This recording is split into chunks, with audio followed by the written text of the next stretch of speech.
Hello, ये है आपका सेकंड लेक्चर हिस्ट्री का एड्यूडोस पर, ठीक है। और मैंने जैसे पहले भी बताया था, आप इसको सब्सक्राइब और लाइक ज़रूर करें, है ना। और आज हम हिस्ट्री में, मैंने वहाँ पर जो छोड़ा था वो ये कहा था कि अब हम नेक्स्ट लेक्चर में हम प्लान पढ़ाएंगे जो कमीशंस बनाए थे, एजुकेशन कमीशन। जैसे सबसे पहले जो वुड्स डिस्पैच कमीशन था, फिर ऐसे हार्टोंग था, ठीक है ना, सर्जेंट प्लान था, ठीक है, ये सारे कमीशन थे, है ना। अब हम इनको सीक्वेंस वाइज पढ़ेंगे कि किस प्लान में क्या था, क्लियर है। सबसे पहला जो प्लान था वो 1854 में वुड्स डिस्पैच था। 1854 में वुड्स डिस्पैच किसके, उसमें डलहौजी, क्लियर है। डलहौजी ने इसको, ठीक है ना, एसेंट दिया था। अब देखिए इस वुड्स डिस्पैच में जो इंपॉर्टेंट पॉइंट है, मैं फिर बता रहा हूँ, ये ऑब्जेक्टिव से आपके पीसीएस के लिए, यूपीएससी के लिए, बैंक और ये इन सब के लिए, और एनडीए के लिए तो खैर है ही, है ना। अब यहाँ पर ये जो वुड्स डिस्पैच है, इसका सबसे पहला पॉइंट था, इसको सबसे पहला पॉइंट है मैग्ना कार्टा ऑफ एजुकेशन बोला जाता है इसको, क्लियर है, Magna carta of education. Next lecture में हम ये भी बताऊंगा इसको मैग्ना कार्टा का वर्ड मतलब क्या होता है, ठीक है ना। इन्होंने रिजेक्ट जो मैकुले की जो मैकुले टाइम में जो एक थ्योरी डेवलप हुई थी जिसको बोलते थे downward filtration theory. Last lecture में मैंने समझाया था डाउनवर्ड फिल्ट्रेशन थ्योरी क्या है, कि अगर आपको इंडिया को इंग्लिश सिखानी है तो मोदी को इंग्लिश सिखा दीजिए, तो मोदी जी अगर सीख गए तो इसका मतलब पूरा इंडिया इंग्लिश सीख गया। इसको बोलते थे डाउनवर्ड फिल्ट्रेशन थ्योरी। इसको रिजेक्ट कर दिया गया। उसने कहा कि वुड्स डिस्पैच ने कि अगर आपको एजुकेशन देनी है तो आपको मासिस को ही एजुकेट करना पड़ेगा, क्लियर, इंडिया को ही एजुकेट करना पड़ेगा। ऐसा नहीं है कि टॉप लीडर को या टॉप अथॉरिटी को आप एजुकेट कर दीजिए, उससे कुछ नहीं होने वाला। तो इन्होंने वुड्स डिस्पैच ने इस थ्योरी को रिजेक्ट कर दिया था, डाउनवर्ड फिल्ट्रेशन थ्योरी को। इन्होंने जो रिकमेंडेशन दी थी इंग्लिश एजुकेशन को लेके, वो ये कहा था कि जो प्राइमरी एजुकेशन है, ये शॉर्ट फॉर्म में मैंने काफ़ी सारा लिखा हुआ है, जैसे प्राइमरी एजुकेशन को पीई लिखा हुआ है, सेकेंडरी एजुकेशन को एसई लिखा हुआ है ना। प्राइमरी एजुकेशन का जो आपका लैंग्वेज है वो वर्नाकुलर होना चाहिए। वर्नाकुलर मतलब लोकल लैंग्वेज होनी चाहिए, क्लियर है। आपकी हिंदी है तो हिंदी है, तमिल है तो तमिल, ठीक है ना। अब जो हाई स्कूल की जो एजुकेशन है, मतलब प्राइमरी से ऊपर की जो एजुकेशन है, उसमें आप दोनों मीडियम यूज़ कर सकते हो, है ना। एंग्लो भी मतलब थोड़ा सा ब्रिटिश और थोड़ा सा आपका ये हिंदी, क्लियर है। लेकिन जो हाई एजुकेशन है, हायर एजुकेशन है, जो यूनिवर्सिटी लेवल की एजुकेशन है, वो कंपलसरी आपको किस में मिलेगी, इंग्लिश में। जैसे आज भी हमारे यहाँ होता है, तो क्योंकि जो जितने भी यूनिवर्सिटीज़ हैं वहाँ पे सब में क्या फॉलो होता है, मीडियम इंग्लिश फॉलो होता है, ठीक। अब उन्होंने जो और जो आपके रिकमेंडेशंस थी, उसमें सबसे पहला रिकमेंडेशन था कि फीमेल जो एजुकेशन है, ठीक है ना, उस पर ध्यान देना है हमें। एजुकेशन कैसी होनी चाहिए, सेकुलर होनी चाहिए। कैसी होनी चाहिए, secular. Religious point of view उसमें नहीं होना चाहिए, हिंदू मुस्लिम, है ना, सिख ईसाई जैसी एक मतलब बाइज्ड नहीं होनी चाहिए, क्लियर है। नेक्स्ट है वोकेशनल ट्रेनिंग आपको देनी चाहिए। किसी ने, अगर आदमी एजुकेट नहीं होता है तो वो अपना कुछ इधर उधर के काम करके अपना जीविका चला सके, तो वोकेशनल ट्रेनिंग आपको देनी चाहिए, क्लियर है। तो इसका पहला पॉइंट था Magna carta of English education कहा जाता है इसको। इन्होंने डाउनवर्ड फिल्ट्रेशन थ्योरी को रिजेक्ट कर दिया गया था। इसमें 3 एजुकेशन सिस्टम थे। प्राइमरी एजुकेशन वर्नाकुलर होनी चाहिए, हाई स्कूल की एजुकेशन एंग्लो वर्नाकुलर हो, कोई दिक्कत नहीं है। इंग्लिश जो आपकी हायर एजुकेशन है, हायर एजुकेशन का मीडियम प्रॉपर क्या होना चाहिए, इंग्लिश होना चाहिए। और फीमेल एजुकेशन होनी चाहिए अच्छी, सेकुलर और वोकेशनल ट्रेनिंग। फिर बता रहा हूँ, अगर आप नोट्स बिल्कुल इसी तरीके से बनाएंगे, ठीक है ना, तो आपको बहुत अच्छा लगेगा। और ये काफ़ी लेंथी चैप्टर हैं जो आपको एक पेज में हम करके दे रहे हैं, ठीक है ना। नेक्स्ट है 1854 के बाद रिपन के अंडर में आया हंटर कमीशन, क्लियर है। हंटर कमीशन की जो रिकमेंडेशन थी, आपसे ये भी आ जाता है इनमें से कौन सी एजुकेशन कमीशन है। जैसे कि वुड्स डिस्पैच है, हंटर है, आपको 2-3 ये देंगे, इनमें से पूछेंगे कौन कौन से एजुकेशन कमीशन है, क्लियर है। तो इनका भी ध्यान रखना है। वुड्स डिस्पैच है, फिर हंटर कमीशन की रिकमेंडेशन क्या थी। हंटर कमीशन की जो रिकमेंडेशन थी वो ये थी कि हमारा जो फोकस है वो प्राइमरी एजुकेशन और सेकेंडरी एजुकेशन पर होना चाहिए, लेकिन जो प्राइमरी एजुकेशन है उसका जो लैंग्वेज है वो वर्नाकुलर ही होना चाहिए। कैसा होना चाहिए, वर्नाकुलर, क्लियर है। अब जो इनका सबसे इंपॉर्टेंट जो ऑब्जेक्टिव में आता है, क्लियर है, पीसीएस में तो कई बार आ चुका है, कि जो हंटर कमीशन की रिकमेंडेशन थी उसमें प्राइमरी एजुकेशन जो थी वो किसको दे दी गई थी, आप डिस्ट्रिक्ट बोर्ड को दो और म्युनिसिपल बोर्ड को दो, लोकल अथॉरिटी को प्राइमरी एजुकेशन दो। ऐसा नहीं है कि लोकसभा से एजुकेशन सिस्टम का, प्राइमरी एजुकेशन सिस्टम पर ध्यान दिया जा रहा है, या आपका विधानसभा से, लेजिस्लेटिव असेंबली से आपका लोकल एजुकेशन के लिए रूल बन रहे हैं। उन्होंने कहा था कि अगर प्राइमरी एजुकेशन है तो वो वहाँ के लोकल बोर्ड को दे दीजिए, वहाँ के लोकल बोर्ड ज़्यादा अच्छे से समझेंगे, उनकी दिक्कतें, उनको क्या चाहिए, वो सारी चीज़ इन्होंने समझी। हंटर कमीशन ने कहा कि प्राइमरी एजुकेशन जो है वो या तो डिस्ट्रिक्ट बोर्ड को दीजिए या म्यूनसिपल बोर्ड को दीजिए। क्लियर है। अब जो सेकेंडरी एजुकेशन है, उन्होंने कहा कि सेकेंडरी एजुकेशन के 2 डिवीज़न कर दीजिए। क्लियर है कि सेकेंडरी एजुकेशन जो है, ठीक है ना, उसको 2 पार्ट्स में डिवाइड कर दीजिए कि उसके बाद आप अगर यूनिवर्सिटी के एग्ज़ाम में जाना चाहते हैं तो आप लिटरेरी को चुनिए, मतलब पढ़ाई को ध्यान से पढ़िए और पढ़ाई में ही ध्यान लगाइए। क्लियर है। दूसरा था वोकेशनल, कि अगर कोई यूनिवर्सिटी एग्ज़ाम में नहीं जाना चाहता, वो पहले ही अपना करियर या उसमें उतनी एफिशिएंसी नहीं है, इतना अच्छा नहीं पढ़ पा रहा है, तो उसको वोकेशनल कोर्स में डाल दीजिए ताकि वो आफ्टर 12th अपना जो भी अपना कमाई है उसे कर सके। तो सेकेंडरी एजुकेशन को 2 पार्ट में डिवाइड किया गया, लिटरेरी और वोकेशनल। जो यूनिवर्सिटी लेवल जाना चाहते हैं वो लिटरेरी कोर्स में आप ले लीजिए एडमिशन, और जो आप अभी से ही अपना कुछ काम करना चाहते हैं तो वोकेशनल में ले लीजिए। क्लियर है। पंजाब यूनिवर्सिटी बनाई गई 1882 में, इलाहाबाद यूनिवर्सिटी बनाई गई 1887 में। क्लियर है। पीयू मतलब पंजाब यूनिवर्सिटी, एयू मतलब इलाहाबाद यूनिवर्सिटी। क्लियर है। ये सारी की सारी कमीशन की जो रिकमेंडेशन थी वो हंटर कमीशन की रिकमेंडेशन थी। क्लियर है। अब आगे कर्जन जो थे वो 1898 में आ गए थे। क्लियर है।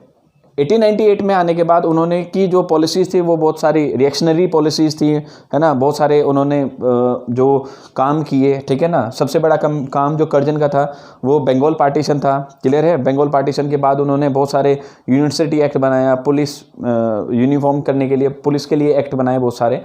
लेकिन हमें जो पढ़ना है वहाँ यहाँ पे पढ़ना है इंडियन यूनिवर्सिटी एक्ट।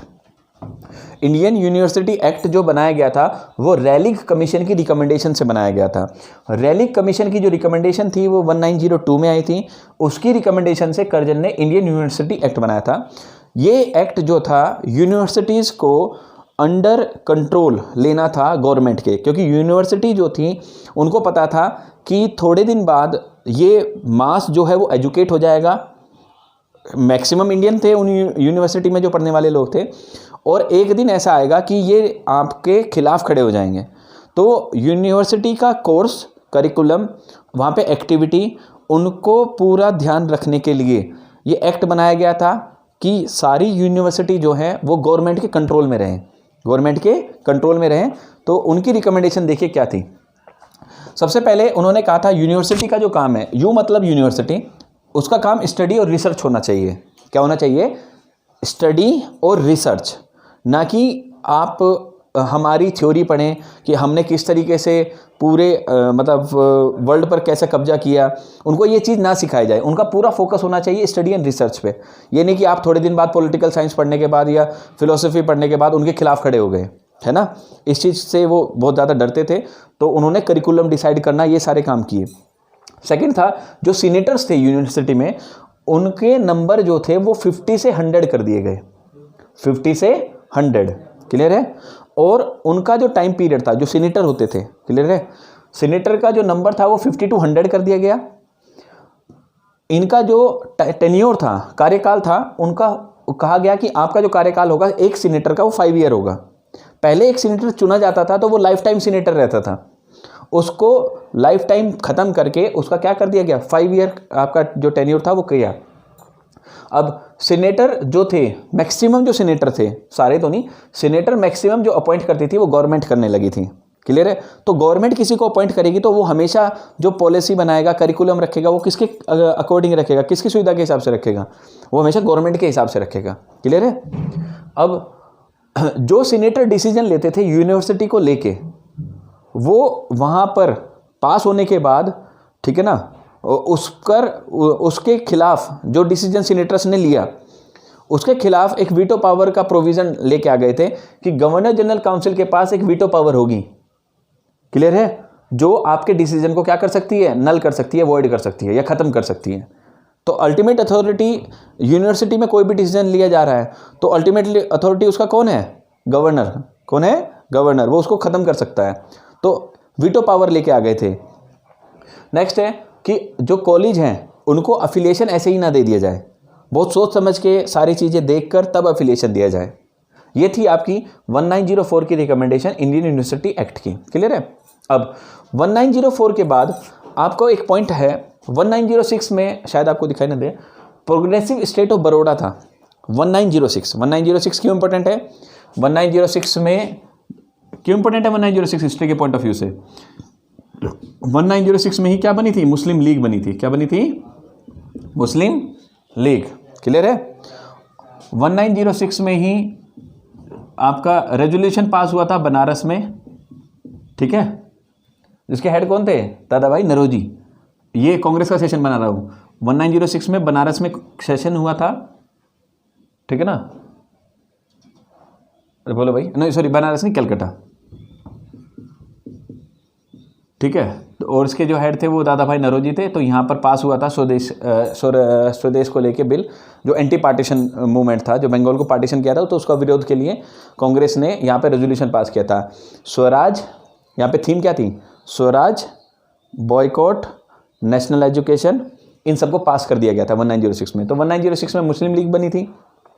1906 में रेजोल्यूशन पास हुआ था कि हमें जो एंटी पार्टीशन मूवमेंट है वो कैसे चलाना है। तो 1906 में एजुकेशन को लेके क्या हुआ था?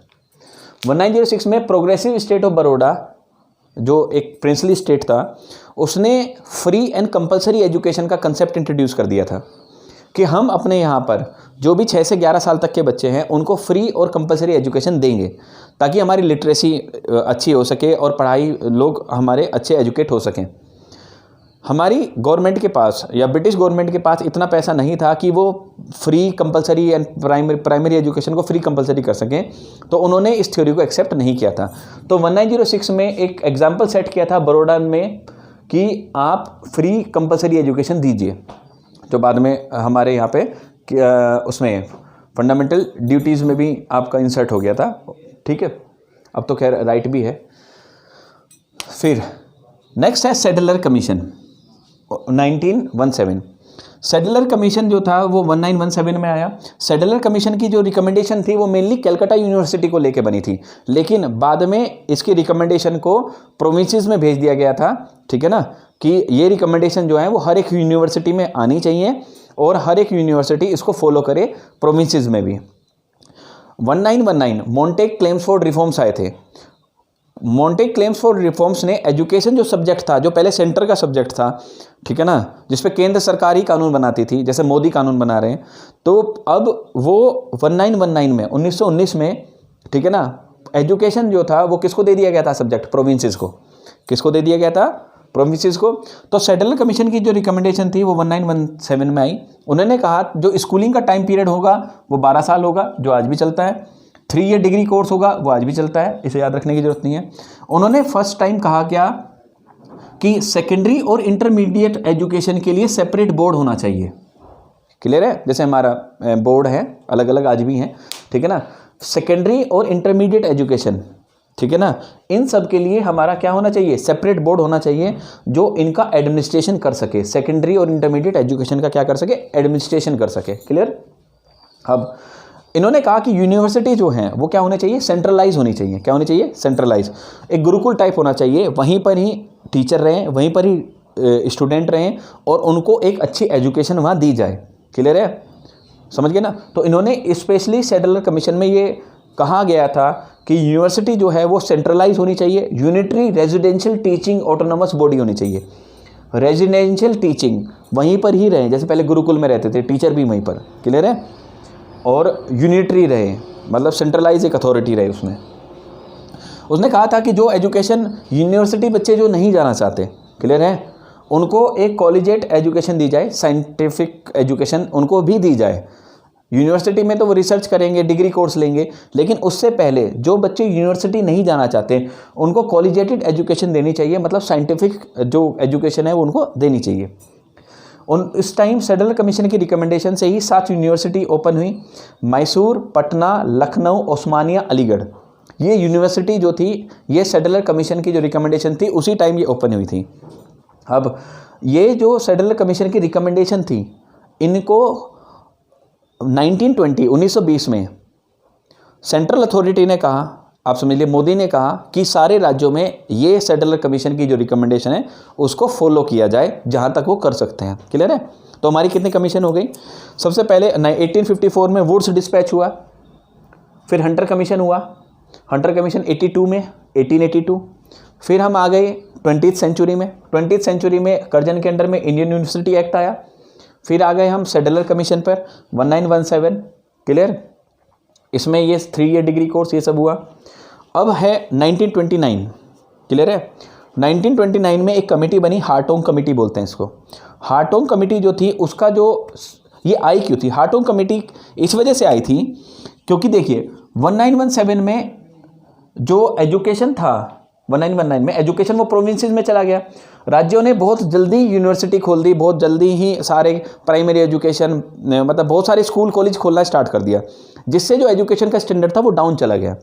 अब एजुकेशन में, ठीक है ना, इस तरीके से उसका जो वैल्यू है वो डाउन ना हो, ठीक है ना, ठीक है ना, इतना डाइल्यूशन ना हो एजुकेशन का, उसको लेके हार्टोंग कमेटी बनाई गई। उसमें कहा कि आपका फोकस जो है वो प्राइमरी एजुकेशन तो होना चाहिए, क्लियर है, वो ठीक है, कोई दिक्कत नहीं है, लेकिन कोई इतना एक्सपेंशन भी नहीं होना चाहिए, ठीक है ना, ताकि आपका जो एजुकेशन का लेवल है वो डाइल्यूट हो जाए, ठीक है ना। उसकी भी रिकमेंडेशन ये थी कि एजुकेशन पे ही, प्राइमरी एजुकेशन पर ही फोकस रखा जाए। उसने कहा कि जो डिजर्विंग कैंडिडेट हैं सिर्फ उनको हाई स्कूल और इंटरमीडिएट कराया जाए, जो डिजर्विंग कैंडिडेट हैं उनको ही हाई स्कूल और इंटरमीडिएट कराया जाए, ठीक है।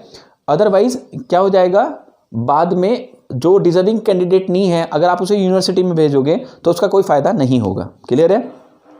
उन्होंने कहा कि 8th क्लास के बाद जो डिजर्विंग कैंडिडेट नहीं है उसको वोकेशनल ट्रेनिंग में डाल दिया जाए।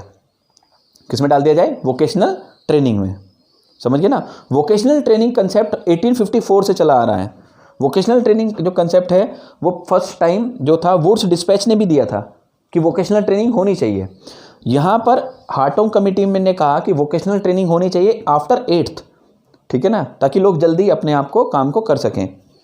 फिर नेक्स्ट था 1944 सर्जेंट प्लान, ठीक है ना। आपको पता है सेकेंड वर्ल्ड वॉर खत्म हो गया था, 1939 में सेकेंड वर्ल्ड वॉर शुरू हुआ था, तो इस टाइम खत्म हो गया था, क्लियर है। अब सुनिए 1929 की रिकमेंडेशन क्यों नहीं मानी गई थी, क्यों नहीं मानी गई थी, क्योंकि सीडीएम हो गया था। क्या हो गया था, CDM, civil disobedience movement.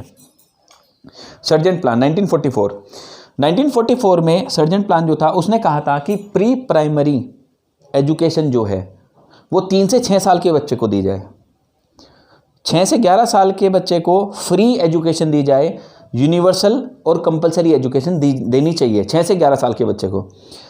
Pre primary की जो एज रखी गई वो 3 से 6 साल रखी गई, 3 to 6 year for pre primary school, 6 to 11 year compulsory education होनी चाहिए, 11 to 17 ये हाई स्कूल के लिए एजुकेशन रखी गई कि हाई स्कूल इस टाइम पीरियड में हो जाना चाहिए, ठीक है। हाई स्कूल और जो नेसेसरी जो क्लासेस हैं वो होनी चाहिए, लेकिन हाई स्कूल खत्म हो जाना चाहिए 11 to 17 ईयर। इन्होंने इंटरमीडिएट एजुकेशन को जो कहा था कि इंटरमीडिएट जो एजुकेशन है वो बंद हो जानी चाहिए। फिर इनका जो था कि हम 20 साल के अंदर जो एडल्ट में इलिटरेसी है उसको ख़त्म कर देंगे। कितने टाइम के अंदर, 20 साल के अंदर, है ना। जो साक्षरता है वो हम 100% ले आएंगे एडल्ट के अंदर विदिन 20 ईयर्स, और 40 साल के अंदर हम सारे के सारे एजुकेशन, इंडियन एजुकेशन सिस्टम को इक्विवेलेंट टू ब्रिटिशर्स बना देंगे। इनकी रिकमेंडेशन थी, तो इनका प्लान जो था वो मतलब परमानेंट राज करने का था, समझ गए ना। देखो नेक्स्ट है, इन्होंने कहा था कि फोकस जो होना चाहिए एजुकेशन का वो सिर्फ ऐसा नहीं कि नॉर्मल चलता आ रहा है, आपको टेक्निकल एजुकेशन भी देनी पड़ेगी, टेक्निकल मतलब बीटेक, आर्ट्स भी देनी पड़ेगी, और कमर्शियल मतलब एमबीए, याद रखना। इन्होंने 3 पे फोकस किया। उसने कहा था कि जो एजुकेशन होनी चाहिए मस्ट बी टेक्निकल। किस प्लान में कहा गया था, सर्जेंट प्लान में। टेक्निकल एजुकेशन पे फोकस किया गया, आर्ट्स पर फोकस किया गया, और कमर्शियलाइजेशन पे फोकस किया। कमर्शियल एजुकेशन मतलब जैसे आज का एमबीए, ठीक है। उन्होंने फिजिकली हैंडीकैप्ड और मेंटली हैंडीकैप्ड के लिए भी एजुकेशन सिस्टम में रिफॉर्म्स की बात की, और फिजिकल एजुकेशन पर भी फोकस किया, ठीक है। क्या क्या बोला मैंने, फिजिकल एजुकेशन पर फोकस किया, जो हैंडीकैप हैं, फिजिकल हैंडीकैप है या मेंटली हैंडीकैप हैं, उन पर भी फोकस किया गया, क्लियर। इसको बहुत ध्यान से पढ़ लेना, है ना। कंटेंट है ज़्यादा, लेकिन अगर आप ना बार बार रिवाइज करते रहोगे, है ना। देखिए अगर आपको पीसीएस क्लियर करना है या कोई भी सिविल सर्विसेज क्लियर करना है तो आपको कम से कम डेली, ठीक है ना, ऐसे कम से कम 3 लेक्चर तो प्रॉपर याद ही करने पड़ेंगे, क्लियर है। और लास्ट में है वारधा स्कीम। वारधा स्कीम जो थी, ठीक है, वारधा स्कीम जो थी वो 1937 में आई थी, है ना। इम्प्लीमेंट नहीं हुई थी because of second world war. 1939 में सेकेंड वर्ल्ड वॉर स्टार्ट हो गया था, तो 1937 में जाकिर हुसैन कमेटी की रिकमेंडेशन से आई थी। वारधा स्कीम बोलते हैं इसको। इस वारधा स्कीम में कहा था कि जो लर्निंग है वो एक्टिविटी के थ्रू प्रमोट हो। लर्निंग है वो किसके थ्रू प्रमोट हो? एक्टिविटी के। ये रहा लर्निंग थ्रू एक्टिविटी, मतलब आज का कंसेप्ट है क्या? खेल खेल में सीखें, समझ गए ना। तो लर्निंग थ्रू एक्टिविटी, इसकी पंचलाइन बना लेना, खेल खेल में सीखें, ठीक है। उन्होंने कहा था कि क्लास 2 से 7th तक जो आपकी एजुकेशन है उसमें हिंदी होनी चाहिए। 2nd से लेकर 7th क्लास तक जो एजुकेशन है वो कैसी होनी चाहिए? हिंदी में होनी चाहिए। 8th क्लास से ऊपर आपको इंग्लिश में लैंग्वेज में सिखा दिया जाए, कोई दिक्कत नहीं होगी। हैंडीक्राफ्ट पर आपको ज़्यादा ध्यान देना है ना। हैंडीक्राफ्ट आपने सुना भी होगा, 8th क्लास तक हैंडीक्राफ्ट एक स्कूल सब्जेक्ट होता भी था, है ना।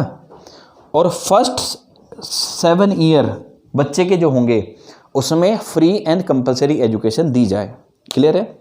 तो ये था हमारा एजुकेशन सिस्टम अब तक। कब से स्टार्ट किया था? 1813 से। 1813 में क्या बना था? General committee of public institution. General committee of public institution के जो प्रेसिडेंट थे वो कौन थे? लॉर्ड मैकुले, क्लियर है। फिर 1835 में मैकुले मिनट्स के नाम से, मैकुले मिनट्स बोलते हैं उसको, 1835 में मैकुले मिनट्स आई, उन्होंने अपनी रिकमेंडेशन दी। मिनट्स जो 1835 में आई थी वो वॉइस गवर्नर जनरल कौन थे उस टाइम? Lord Bentinck. कौन थे? जिन्होंने सती के लिए भी काम किया था। फिर 1854 में वुड्स डिस्पैच आया, हंटर कमीशन आया, 1904 में इंडियन यूनिवर्सिटी एक्ट आया, ठीक है। 1906 में क्या किया? Progressive state of Baroda first state था जिसने फ्री एंड कंपलसरी एजुकेशन को क्या बनाया? ये कंसेप्ट जिसने दिया था।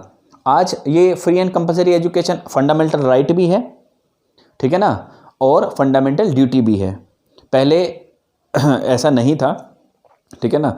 अब ये फ्री एंड कंपलसरी एजुकेशन देना फंडामेंटल ड्यूटी भी है, फंडामेंटल राइट भी है, क्लियर। 21 ये है और ये 11th फंडामेंटल ड्यूटी है, ठीक। फंडामेंटल ड्यूटी कहाँ से ली गई है? थोड़ा क्वेश्चन पूछ लिया जाए। फंडामेंटल ड्यूटी का कंसेप्ट कहाँ से आया? इंदिरा गांधी ने इंट्रोड्यूस की थी फंडामेंटल ड्यूटी, ठीक है, 42nd अमेंडमेंट में। ये थोड़ा बहुत याद रखना चाहिए। किसका कंसेप्ट है? USSR, रशिया का। फंडामेंटल राइट किसका कंसेप्ट है? अमेरिका का। लेकिन फंडामेंटल राइट्स तो हमें पहले ही दे दिए गए थे, ये तो संविधान में दिए गए थे। लेकिन 42 अमेंडमेंट इंदिरा गांधी ने first time fundamental duty introduce की थी, क्लियर है। तो फ्री एंड कंपलसरी एजुकेशन 1906 में प्रोग्रेसिव स्टेट ऑफ बड़ौदा में आई थी। अब 1906 में मैंने बता दिया क्योंकि हम आगे बढ़ेंगे। मुस्लिम लीग भी 1906 में बनी थी और कलकत्ता का जो सेशन है कांग्रेस का, उसमें रेजोल्यूशन जो पास हुआ था वो किसको लेके हुआ था? स्वराज, बॉयकॉट, नेशनल एजुकेशन, ठीक है ना, इनको लेके रेजोल्यूशन पास हुआ था, ठीक है ना। अब सेडलर कमीशन 1917 का था, उसने कहा था 12 साल स्कूलिंग के, सिंपल है, 3 ईयर डिग्री कोर्स होना चाहिए। सेकेंडरी और इंटरमीडिएट एजुकेशन का बोर्ड अलग होना चाहिए जो एग्ज़ाम कंडक्ट कराए और उसका एडमिनिस्ट्रेशन कर सके। सेंट्रलाइज यूनिवर्सिटी एक गुरुकुल होना चाहिए, वहीं पर बच्चे रहें और वहीं पर ही टीचर रहें। जो बच्चे एजुकेशन यूनिवर्सिटी नहीं जाना चाहते हैं उनको कॉलेजिएट एजुकेशन दी जाए। 7 यूनिवर्सिटी बनाई गई। रिकमेंडेशन जो थी सेडलर कमीशन की, कहा कि ये जो रिकमेंडेशन सेडलर कमीशन दे रहा है ये कहाँ चली जाए? सारे प्रोविंसेस में इम्प्लीमेंट कर दी जाए।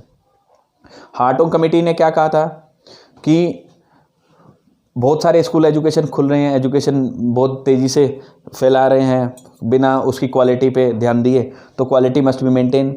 अगर आपको यूनिवर्सिटी में जाना है तो उसकी सीट लिमिट कर दो ताकि सारे बच्चे यूनिवर्सिटी में ना जा पाएँ। तो यूनिवर्सिटी सीट जो आज हम कहते हैं ना उसमें इतनी सीटें हैं, आज उसमें इतनी सीटें हैं, वो किसी कमेटी की रिकमेंडेशन है? हार्टोग कमेटी की, क्लियर है। उसने कहा कि 8th क्लास तक वोकेशनल ट्रेनिंग दे दो, 8th क्लास के बाद ही सिर्फ डिजर्विंग कैंडिडेट को हाई स्कूल और इंटरमीडिएट में भेजा जाए। फिर कौन आया? सर्जेंट प्लान आया। सर्जेंट के बाद कौन आया? वारधा स्कीम आई। नोट्स प्रॉपर ऐसे ही बनाने हैं, क्लियर है। बाकी नेक्स्ट लेक्चर हमारा कल आएगा। ये 2 लेक्चर हैं, अगर आप इसको 2 या मतलब आज पूरा दिन भी पढ़ेंगे तो शायद ही आपको मतलब 1 या 1 या 2 घंटे में पूरा याद हो जाएगा। लेकिन बिना याद किए आप नेक्स्ट टॉपिक पे मत जाएं बिल्कुल भी। यही सबसे बड़ी गलती होती है जो प्रिपरेशन करते हैं बच्चे, वो सिर्फ एक रीडिंग लगाते हैं, then move to next topic, then move to next topic. एक प्रॉपर, मैं आपको कल बताऊंगा भी आपको पढ़ना कैसे है। लेकिन पढ़ाई का सबसे बड़ा जो रूल है वो ये है कि रिवीजन ही होना चाहिए। 70% रिवीजन, 30% एडिशन। 30% आप ऐड कीजिए कंटेंट, 70% रिवाइज कीजिए, ठीक है। और AD DOS को लाइक कीजिए और सब्सक्राइब कीजिए। Thank you.